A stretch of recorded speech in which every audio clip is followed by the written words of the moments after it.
Hello, I'm Michael Brook, and welcome to the latest instalment of No Ticket Required, the Waterman's regular online film group that meets to discuss an outstanding example of international cinema.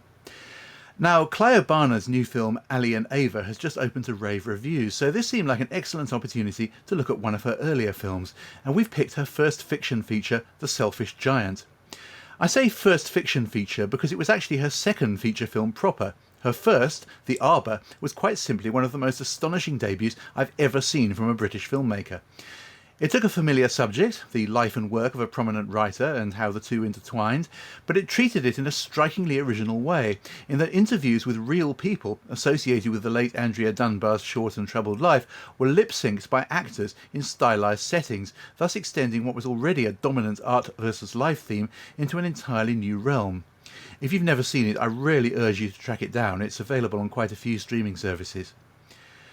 Anyway, The Selfish Giant is less formally innovative. In fact, in some ways, it treads rather familiar ground, as people noted at the time when they compared it favourably with Kes, Ratcatcher and Fish Tank, under the general heading of poeticised social realism. Like those films, it's also about teenagers in a decidedly unglamorous part of the UK, in this case Barnard's native Bradford. And while it's very loosely inspired by Oscar Wilde's 1888 children's story, from which it takes its title, only the broad brush themes remain. What was a garden in Wilde's story is now a scrapyard in Barnard's. In fact, scrap is a central motif here, as the two teenagers in question, Arbor and Swifty, get expelled from school and come under the wing of the misleadingly named Kitten, who deals in scrap metal and isn't too bothered about where it comes from. So the boys take risk after risk, plundering the stash of other scrap metal dealers and even trying to turn live electricity cables into money, a process rather more dangerous than anything that the ancient alchemists conjured up. Oh, and Kitten is also involved with illegal but lucrative horse-powered drag racing, which allows Barnard to throw in some genuinely hair-raising action scenes. Here's the trailer.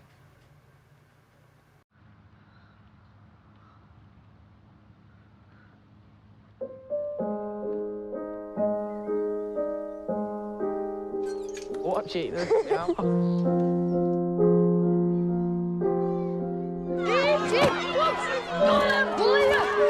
You've been excluded permanently. Sick?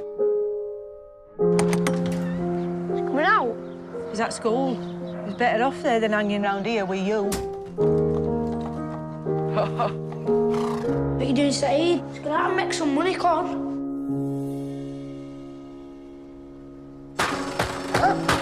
What's that? Where'd you get that? Cave room. We found it. Take it inside.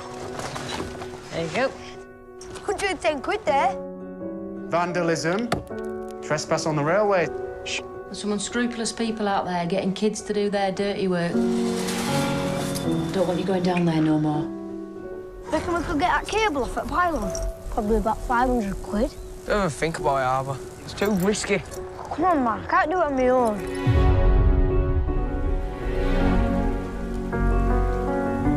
You're a kid. I want better for you. You did this, didn't you? Gonna get your head kicked in. You gotta stand up for yourself. You're soft.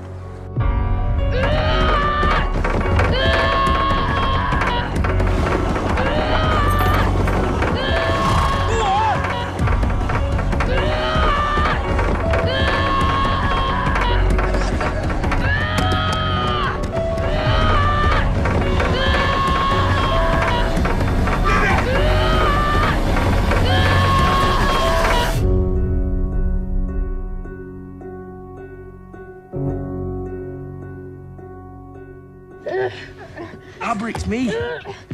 Slow.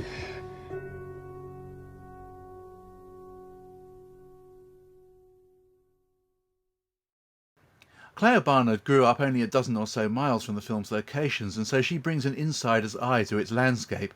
You can already see from the trailer how she finds a weird beauty in Bradford's pylons and cooling towers and piles of industrial detritus, and there are some particularly stunning nocturnal shots of the horses. But she also draws uncannily convincing performances out of her physically and temperamentally contrasting leads. Connor Chapman, the small blonde one, is such a live wire that we can readily see why he seems completely unfazed by the notion that live electricity cable might be dangerous. It's a terrific film that's been an absolute pleasure to revisit, and I'll be discussing it online on Monday, March the 7th at 8 p.m. Here are the instructions for joining.